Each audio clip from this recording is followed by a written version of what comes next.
बिस्मिल्लाहिर्रहमानिर्रहीम। अस्सलाम वालेकुम व्यूअर्स, कैसे हैं आप लोग? उम्मीद करती हूँ अल्लाह के करम से ठीक ठाक होंगे।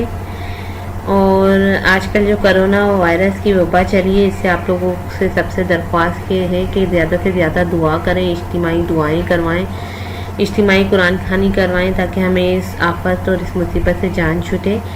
और मेरे फ्रेंड्स, आज मैं आपके लिए ईद के लिए बहुत बेहतरीन कलेक्शन लेकर आई हूँ। ये कलेक्शन आप देखेंगे तो इंशाल्लाह आपको बहुत पसंद आएगी।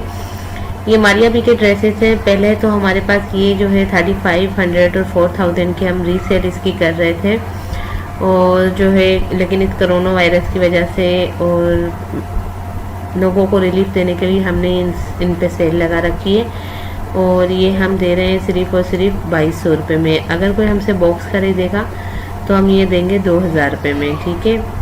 रीसेलर के लिए 2000 रुपये है। जो सेल करती हैं जाहिर सी बात है वो क्वांटिटी में लेती हैं। ये ड्रेसेस, ये पिंक वाले ड्रेसेस और ग्रीन वाले ड्रेसेस, इसमें चिकनकारी है, फुल एम्ब्रॉयडर्ड है, और ये बेहतरीन ड्रेसेस है। अगर आपको इसकी वीडियो चाहिए तो आप हमारे व्हाट्सएप नंबर पे अभी कॉल करें, हम आपको दिखा देंगे।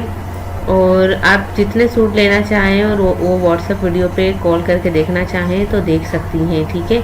हम कोई बेईमानी नहीं करते हैं। जो सूट आप मंगवाते हैं वो लाइव कॉल पे भी दिखा, काफ़ी की तो वीडियोस बनी हुई होती हैं और काफ़ी हम दिखा भी देते हैं, ठीक है। तो इसमें गुंजाइश शक की कोई नहीं रहती है। और इवन स्टिचिंग भी हम करवा के देते हैं, बहुत ही अच्छी प्रोफेशनल स्टिचिंग की जाती है। तो ईद की तैयारी हमसे करें। वीडियो को लाइक एंड शेयर करना नहीं भूलिएगा। अल्लाह हाफिज़, टेक केयर।